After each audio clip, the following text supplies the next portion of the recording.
அண்ணே நீங்க உங்களுக்கு தெரியுங்க அண்ணே, இப்ப ஜனநாயகம் படம், சிபிஐ அண்ணா, ஒருத்தருக்கு சிபிஐ மீது வழக்கு இருந்தா நாங்க என்ன பண்ண முடியும்?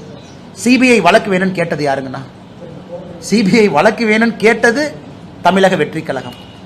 அவங்க கேட்கறாங்களே, நாங்களும் சப்போர்ட் பண்ணோம். தமிழக வெற்றி கழகமும் கேட்கறாங்க, தமிழ்நாடு சிபிசிஐடி சரியா இன்வெஸ்டிகேட் பண்ண மாட்டாங்க, சிபிஐக்கு கொடுங்கன்னு. சிபிஐ வழக்கு வேண்டும் என்று கேட்டது தமிழக வெற்றி கழகம். இன்னைக்கு நீங்க என்ன சொல்றீங்க? அந்த சிபிஐ வச்சு டிவிகேவை பயமுறுத்துறீங்கன்னா நாங்க எப்படி அந்த கருத்தை ஏத்துக்க முடியும்? ஏன் 4 மாதங்களுக்கு முன்பு டிவிகே கேட்கும் போதே அவங்களுக்கு தெரியுமல்ல.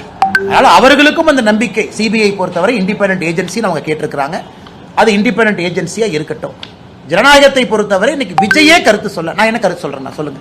விஜய் அவங்க பத்திரிகையாளர் சந்திப்பு எத்தனை பொதுக்கூட்டத்துக்கு வர்றாங்க, எத்தனை இடத்துல பேசுறாங்க, ஈரோடு வேறு வேறு பகுதியில் பேசிட்டார், நிறைய இடத்துல பேசிட்டார். ஏதாவது ஒரு இடத்துல விஜய் அவர்கள் ஜனநாயகத்தை பத்தி பேசட்டும், படத்தை பத்தி பேசட்டும், என்ன பிரச்சனை பேசணும், அதன் பிறகு என் கருத்தை சொல்றாங்க. படத்துல நடிச்ச ஒரு நடிகர் பாரதிய ஜனதா கட்சி பிரச்சனை பண்ணுச்சுன்னு சொல்லட்டும், பாரதிய ஜனதா கட்சி தூண்டுட்டு சொல்லட்டும், எங்கேயுமே சொல்லல. சிபிஎஃப்சிக்கும் ப்ரொடக்ஷன் கம்பெனிக்கும் இருக்கக்கூடிய பிரச்சனை, சிபிஎஃப்சியினுடைய ரிவ்யூ கமிட்டி, ஸ்கிரீனிங் கமிட்டி, அது ஒரு மாதிரி போயிட்டு இருக்கு, கோர்ட் இன்டர்ஃபியர் ஆயிருக்கு. இதுல எல்லோருமே மத்திய அரசு பாரதிய ஜனதா கட்சியின் குற்றம் சுமத்தினா எங்க சொல்ல முடியும்? யாராச்சும் குற்றம் சுமத்தினா பதில் சொல்லலாம்.